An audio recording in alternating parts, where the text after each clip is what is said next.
మీరు ఎక్కడెక్కడ పద్యం పాడతారో పాడండి.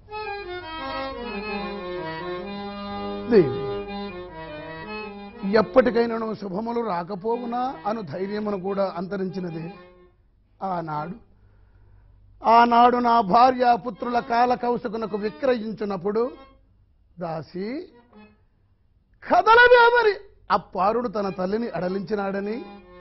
దేవి అట్టి దురవస్థల యందుండి కూడా సతీసుతులను తప్పింపలేకపోయితేనే కదా నా దాసీత్వము బాపి నా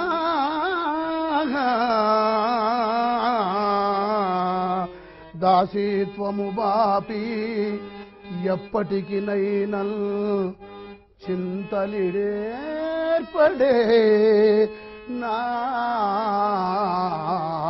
దేవుండను ఆశతో అసువులం భారముగా మోసి నేనే దిక్కవుదు నల్చు నమ్మియుడు సతీ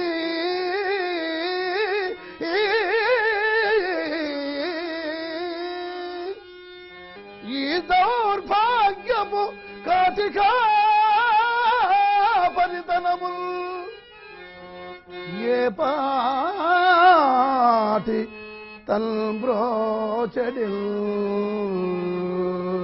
నా దాసీత్వము బాపి ఎప్పటికి నైనల్ చింతలిరేర్పడే నా దేవుండను ఆశతో. అంటే డిఫరెంట్ షేడ్స్ ఉన్నాయి, తేడా ఉంది. పాడగలిగితే నేను ఎట్లయినా పాడాలా నన్ను వద్దన్నారు సార్. మా డిపార్ట్మెంట్లో కూడా నాకు సెలవులు ఇవ్వడం తెలుసుకున్నారు. వాళ్ళు ఫోన్ చేయడం వల్ల తెలుసుకొని నువ్వు నాటకాలు ఆడుతున్నావు, నీకు పర్మిషన్ ఎవరు ఇచ్చారు అది ఇది అని అడిగారు. నాటకం రంగం వాళ్ళని భరించడం అంటే భారీ చాలా కష్టం అండి. వాళ్ళు భరిస్తేనే సార్ మనం పాడగలుగుతాం. అందుకు వాళ్ళకి ముందు కృతజ్ఞతలు చెప్పి వాళ్ళకి నమస్కారం చేయాలి. నేను అందుకేనండి ఈ విషయంలో నేను ఎప్పుడు మా మెసేజ్ కు తగ్గి ఉంటాను. ఎందుకంటే ఇది గుర్తొస్తుంటుంది నాకు. ఇప్పుడు నేను ఎక్కువ అయ్యాను రేపు తలుపు తీయకుండా గొడవ చేసిందంటే మళ్ళీ నాకు కుదరదే. బయట సీరియస్ ఇది పెద్దలు కలెక్టర్ దగ్గర నుంచి ఉంది. సార్ రామకృష్ణ గారిని కలెక్టర్ గారు గజల్స్కి వచ్చారు సార్. ఆయన వందో పోయి జల్దీ జానా घर में बीबी गड़बड़ करता है కలెక్టర్ గారు ఐఏఎస్ ఆఫీసర్ మరి సార్ మరి చూసారా. మరి వారికే తప్పలేదు, మేమేంత సార్ చిన్న చిన్న జూనియర్ క్లర్క్లు ఆఫీసర్ చిన్న గుమిస్తాం సార్. అండ్ నాకు ముగ్గురు పిల్లలండి, ముగ్గురు పిల్లలు engineering sir, final year sir, సంవత్సరం పాప, ఇద్దరు బాబులు సార్. బాలసూర్య అది అనేసి మనం కంక్లూడ్ చేసుకున్నాం. మామూలుగా కాటిసీన్లో ఇద్దరు ఒకరికొకరు తెలియకుండా ఎంటర్ అవుతారు సార్. ఎంటర్ అయితే ఆమె అంటే నువ్వెవరో నాకు తెలియదండి, అసలు నువ్వెందుకు వచ్చావు ఇక్కడికి ఆయన అడుగుతాడు. అప్పుడు ఆమె ఒక మాట అంటది, నేను ఇప్పుడు నింట నూడికి చేసుకున్నా కానీ పూట గడవ నిరుపేదరాలనండి నేను ఏ మూలం నీకు సుఖం తెచ్చినానది. అప్పుడు ఇప్పుడు అనగానే ఈయన సుఖం అర్థం అయిపోద్దండి. అది ఎవరు చూపిరు కానండి. ఇప్పుడు అంటే ఎప్పుడు ఈయనకు గతం ఉంది కదా ఈ మనసులో అని అనుకొని అప్పుడు అనుకుంటాడు, ఓ ఇది అది కాబోలు ఆమె అయి ఉండొచ్చు కదా అని కూడా మనకెందుకు మళ్ళీ సైడ్ అయిపోయి అప్పుడు ఏమేమంటుందంటే ఆయన అంటాడు, నువ్వు నిజంగా బాగా ఆలోచించుకో, నువ్వు నీ మాటలు నీ కథ నీ వ్యవహారం చూస్తుంటే ఈ చనిపోయిన కుర్రవాడు మహారాజు కుమారుడైనట్లు నీ ఏడు పూలను మాకు తెలియవచ్చున్నది అంటాడు. అక్కడ కనపరిచేసాడు. కరెక్ట్గా అంటానికి ఇక్కడ సరిపోదు.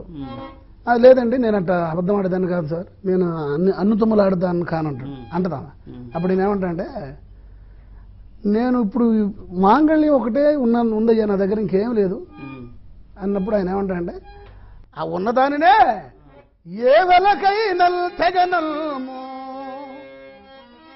అమ్ముకున్నట్టుకు నా వద్ద ఏమన్నది స్వామి, నా దగ్గర ఏం లేదని. దళమౌ పయ్యదలా నడల్గియు సముద్రాంకాంతలి రల్డలల్ మలజిల్ బల్ దిశలల్ త్వదీయగల సీమల్ బాల సూర్య ప్రభా కళితల్ బై వెలుగొల్దు తుల్లయది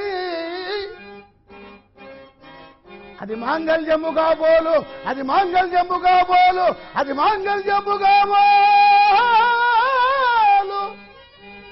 దానినే వెలకై నల్తగనల్ని నీ స్తుతునకై వెచ్చల్సినల్ చల్లదే.